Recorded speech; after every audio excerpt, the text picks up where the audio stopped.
नमस्कार. श्री गुरुदेव दत्त आमचा परिवार या यूट्यूब चॅनलवर आपलं मनापासून स्वागत आहे. तर खंडेराजुरीला म्हणजेच मोठ्या ताईंच्या माहेरी आम्ही गेलो होतो. तर तिथं ब्रह्मनाथाची यात्रा होती आणि ब्रह्मनाथाचं दर्शन घेऊन झाल्यानंतर आम्ही तसेच दंडोबाला सुद्धा जाणार होतो. तर हा आहे दंडोबाला जाण्याचा रस्ता.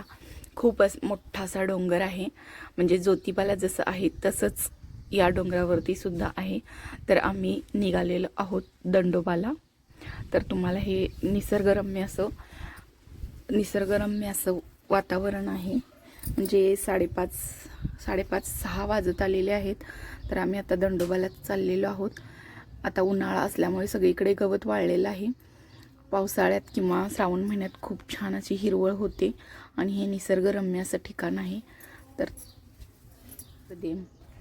तर आता आम्ही आलेलो आहोत दंडोबा डोंगरावरती आणि खूप छान असा व्ह्यू आहे इथे.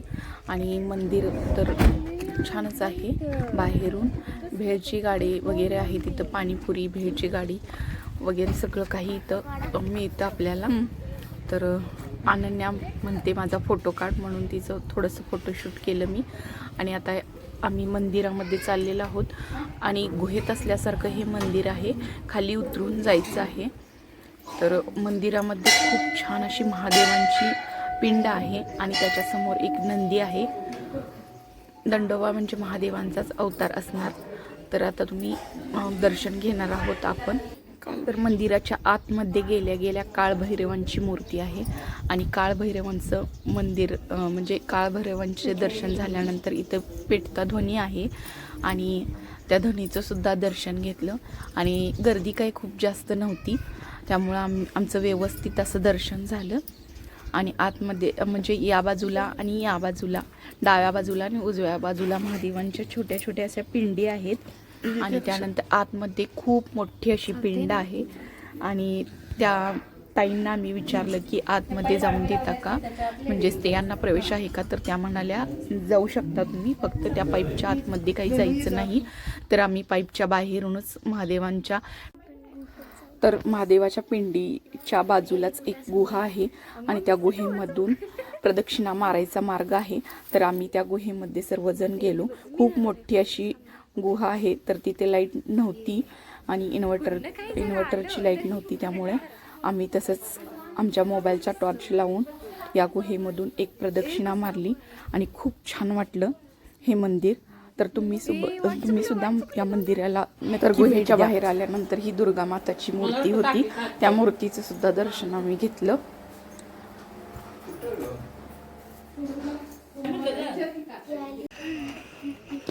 तर आमचं छान असं दर्शन झालं आणि त्यानंतर आम्ही वरती निघालो.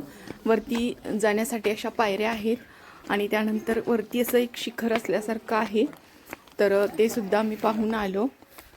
आणि इथे कलिंगड विकायला एक मुलगा बसला होता. तर कलिंगडाची आम्ही चौकशी केली कितीला, तर तो म्हणाला 80 रुपये. तर आम्ही फक्त विचारलं. त्यानंतर आम्ही हे शिखर पाहून आलो. खूप छान असं शिखर आहे हे सुद्धा.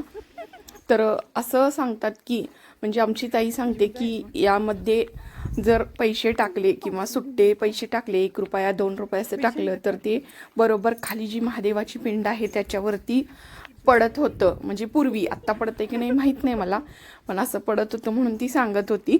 तर ते सुद्धा मी पाहण्यासाठी वरती गेलो. तर खूप छान, इथून तर खूपच छान असा डोंगर दऱ्या वगैरे दिसतात. तर तुम्ही सुद्धा नक्की या परिसराला भेट द्या.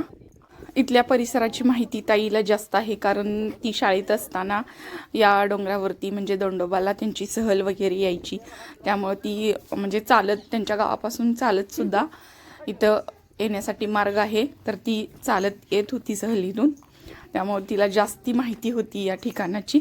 तर ती आम्हाला मधून माहिती सांगत होती. तर पाहुण्यांना भेटायचंही झालं आणि छोटीशी आमची वन डे ट्रिपसुद्धा या निमित्तानं झालेली आहे. तर खूप छान वाटलं.